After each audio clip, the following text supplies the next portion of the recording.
pesanan sikit ya buat syarikat-syarikat yang menjalankan perkhidmatan untuk buat permit pekerja ni.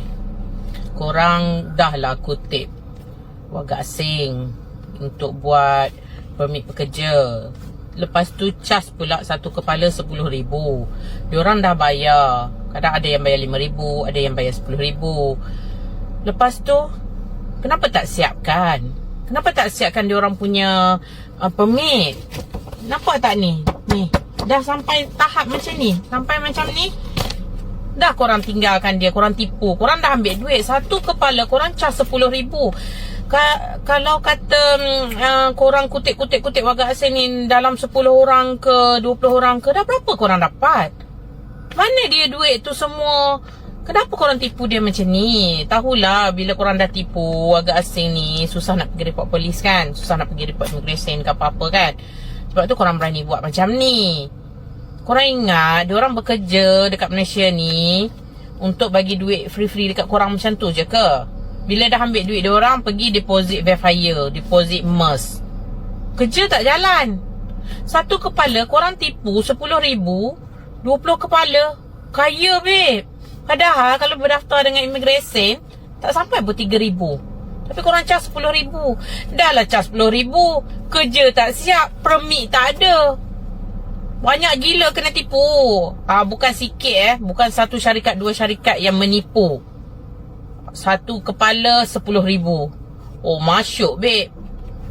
Kerajaan pun kalah macam ni. Kutip duit, korang lagi hebat. Permit tak ada. Tok kena tangkap, hantar balik kampung. Kalau diorang nak report, korang ugut. Tak apa, nanti kita orang report dekat immigration. So warga asing ni pun takut.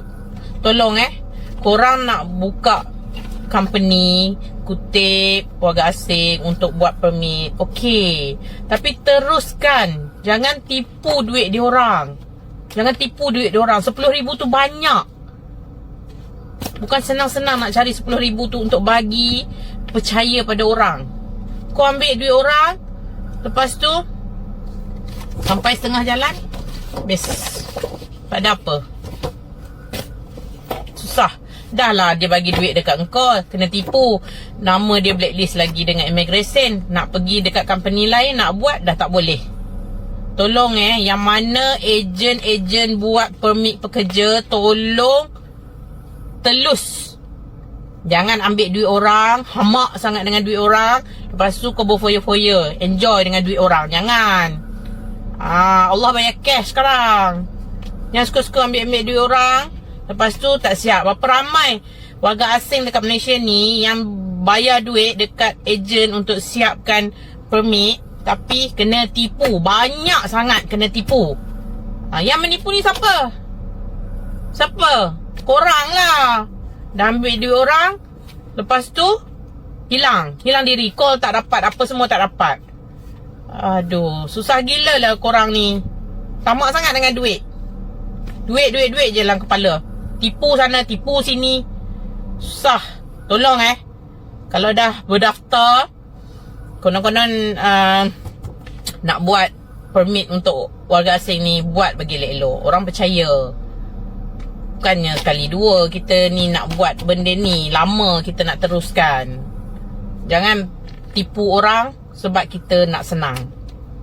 Assalamualaikum warahmatullahi wabarakatuh. Ya teman-teman, video kali ini Pak D menampilkan seorang akak dari Malaysia dengan bahasa Melayunya yang cantik ya, mengatakan atau menceritakan mengenai seringnya penipuan-penipuan terhadap tenaga kerja asing yang dilakukan oleh serikat kerja ataupun individu dari Malaysia sendiri.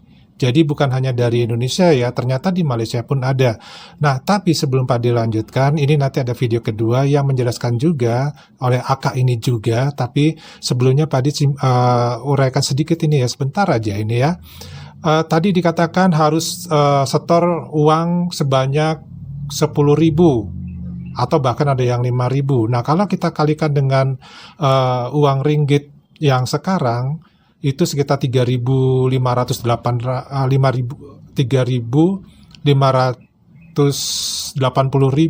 rupiah ya. Maka kalau dia setor 10.000 itu sebanyak 36 juta. Kalau dia setor Rp5.000, maka itu sebanyak 18 juta rupiah. Uangnya yang cukup banyak ini ya. Nah, tapi sebelum kita bahas lebih lanjut, ini kita dengarkan video dan kita tonton video yang kedua ya.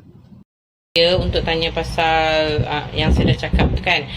Okey, di sini saya nak bagi tahu yang saya ni bukanlah ejen ataupun bekerja dengan mana-mana syarikat yang menjalankan perkhidmatan permit. Saya ni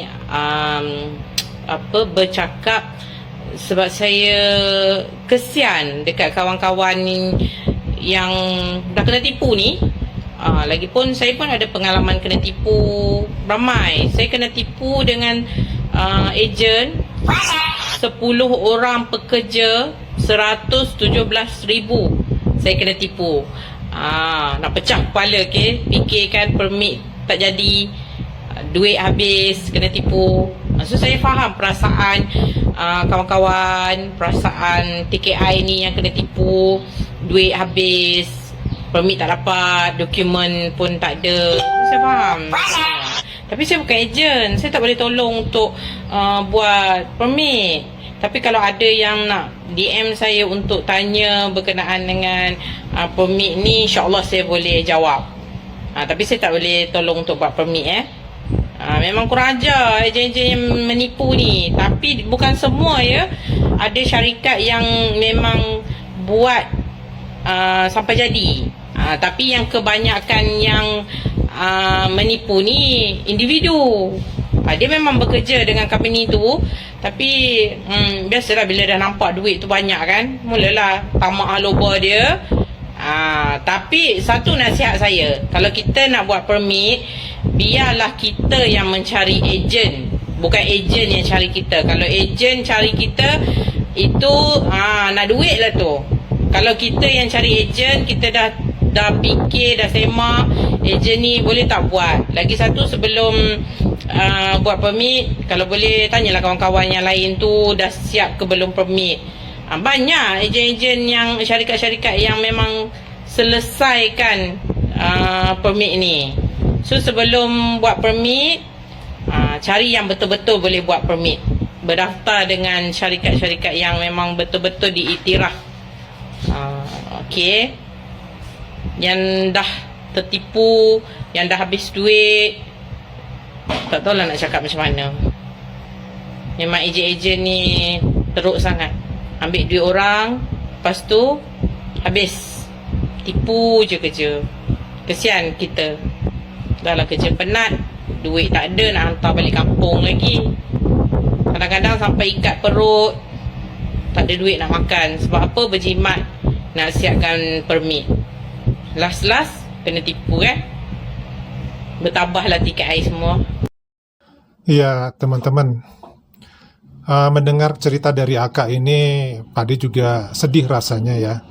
Karena apa yang selama ini kita bayangkan bahwa pekerja-pekerja ini bisa dengan lancar untuk bekerja di Malaysia tanpa adanya tipu-tipu, tidak ada istilahnya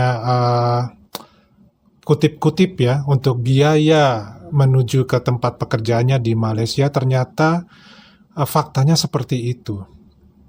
Nah, jadi Akak ini mengungkapkan ya bahwa terjadi sebenarnya adanya kutip-kutip ya, tipu-tipu untuk serikat-serikat kerja. Nah, cuman di sini karena Akak ini asalnya dari Malaysia sepertinya, jadi Padi berpikiran bahwa dia ini menceritakan serikat kerja yang ada di Malaysia, bukan serikat kerja yang ada di Indonesia. Karena untuk bisa ada hubungan antara satu dua negara, itu biasanya ada dua serikat kerja. Yang di Indonesia ada, kemudian yang di Malaysia juga ada, dan mereka ini biasanya bekerja sama. Nah, kita bicarakan yang di Malaysia. Kalau yang di Indonesia, ya kita tahu sendirilah. Ya, biasanya juga serikat-serikat kerja ini ada yang resmi tapi bermain, tapi ada juga yang tidak resmi. Nah, yang tidak resmi ini biasanya adalah agen-agen yang bekerja di lapangan, yang bekerja secara sendiri. Artinya mereka tidak mempunyai perusahaan atau jasa seperti serikat-serikat tersebut, tapi ada juga agen yang bekerja pada jasa untuk serikat kerja di Indonesia. Nah, ternyata hal itu juga terjadi di negara Malaysia. Ada serikat kerja seperti ini yang ada agen-agennya nakal. Jadi kalau ada netizen-netizen Malaysia beberapa mengatakan bahwa tidak ada agen-agen di Malaysia itu yang nakal, tidak ada agen-agen Malaysia itu yang tukang-tukang tipu. Ya, kita lihat aja dari pernyataan akak kita ini ya, mengatakan sebaliknya. Nah, tadi juga tidak bicara bahwa tenaga kerja ini semuanya adalah berasal dari Indonesia. Kalau dari penjelasan akak ini, apa yang dia jelaskan itu juga untuk tenaga kerja dari negara yang lainnya. Mungkin dari Bangladesh, mungkin dari India, mungkin dari Rohingya, ya, atau negara yang lainnya. Jadi di sini yang mau Pak ditegaskan lagi di sini adalah bahwa di Malaysia serikat kerjanya pun banyak yang tak jujur, ya. Agen-agennya juga ada yang tidak jujur. Artinya begini, untuk masuk serikat kerja atau mendaftar di serikat kerja, itu kan memerlukan biaya pendaftaran, ya, kemudian biaya proses, kemudian mungkin ada juga biaya pelatihan. Nah, biasanya itu dirangkum dalam satu paket, maka ditawarkanlah harganya berapa, gitu. Ya mungkin kalau di Indonesia ini, kalau yang Pak De pernah dengar, untuk kerja ke Korea ataupun mungkin ke Jepang itu sekitar 35 juta sudah plus pelatihan, ya, baik pelatihan bahasa Jepang ataupun keterampilan ataupun mungkin tata krama yang harus dipelajari untuk bisa beradaptasi di Jepangnya. Nah, kalau di Malaysia Pak De nggak tahu berapa biaya pendaftarannya satu paket tersebut. Mungkin sudah ada klasifikasi atau pengelompokannya ya. Nah, misal nih biayanya adalah 15 juta misalkan. Artinya setiap pekerja untuk mendaftarkan itu harus mengeluarkan uang sebesar 15 juta. Nah, uang 15 juta ini tidak semua memilikinya. Nah, biasanya mereka akhirnya apa? Pinjam ya secara online. Kemudian pinjam juga kepada kerabat atau saudara. Bisa juga dia menjual aset ya atau menggadaikan aset untuk bisa mendaftar menjadi tenaga kerja.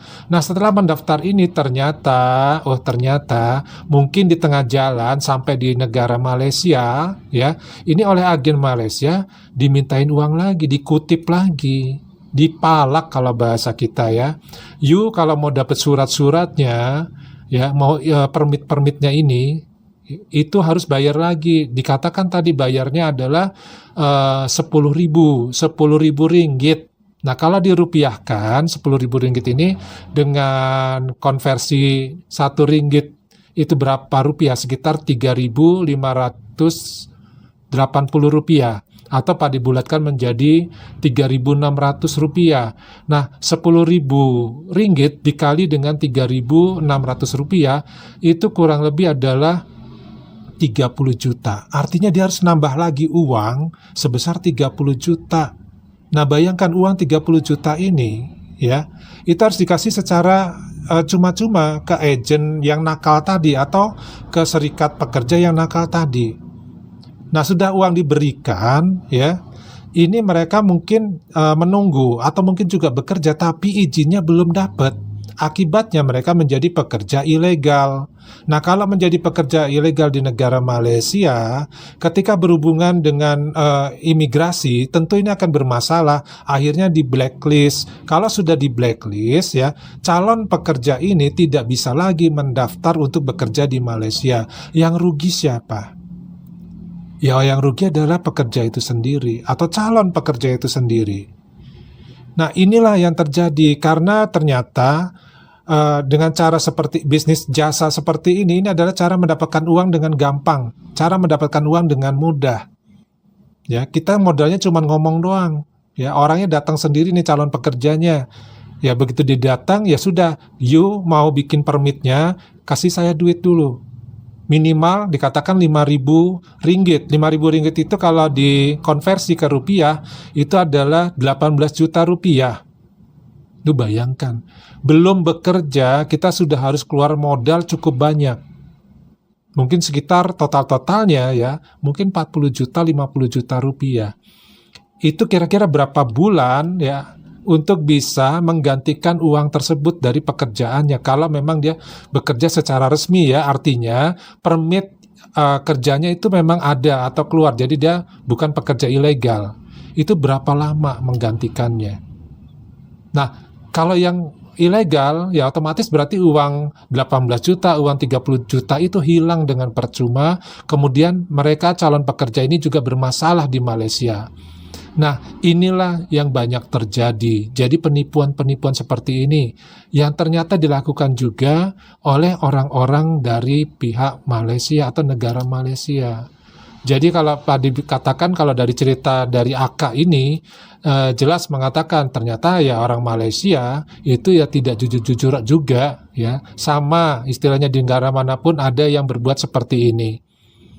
Nah, mudah-mudahan informasi ini berguna buat kita semua, baik untuk teman-teman atau mungkin ada keluarga dari teman-teman yang ingin bekerja ke luar negeri, hendaknya seperti yang Akak tadi bilang, itu adalah perhatikan dulu serikat kerja tersebut memang bersih atau tidak, memang istilahnya amanah atau tidak, itu diselidiki dulu. Kemudian kalau kita ingin bekerja, jangan dari agen-agen lapangan. Karena kalau agen-agen lapangan kebanyakan ini akal-akalan atau sifatnya adalah lebih cenderung mengakali kita, menipu kita. Apalagi kalau dia bekerja sendirian, jelas itu adalah menipu. Karena apa? Kalau kerja sendirian tidak mungkin bisa mendapatkan permit kerja. Itu sudah pasti. Karena pihak imigrasi hanya bekerja sama dengan perusahaan serikat kerja, tidak perorangan, tidak agen perorangan. Nah, ini yang harus menjadi perhatian. Ya, kemudian juga datang sendiri langsung ke serikat kerjanya. Lalu tanyakan surat-surat resmi dari serikat kerja tersebut bahwa mereka adalah resmi adanya. Nah, ini sangat penting sekali agar para pencari kerja, mungkin saudara kita, mungkin tetangga kita, itu tidak tertipu seperti yang banyak terjadi. Karena agak kita ini mengatakan banyak serikat kerja yang nakal di Malaysia. Jadi hati-hati. Nah, daripada ini aja dulu informasinya ya. Mudah-mudahan ini bermanfaat bagi kita semua, bagi orang kita, orang Indonesia yang mungkin sedang mencari pekerjaan di luar negeri. Ya, nasihat ataupun ucapan dari AK ini perlu menjadi perhatian kita. Hendaknya kita juga berhati-hati. Daripada ini aja dulu videonya, kita ketemu lagi di video berikutnya. Wassalamualaikum warahmatullahi wabarakatuh. Salam.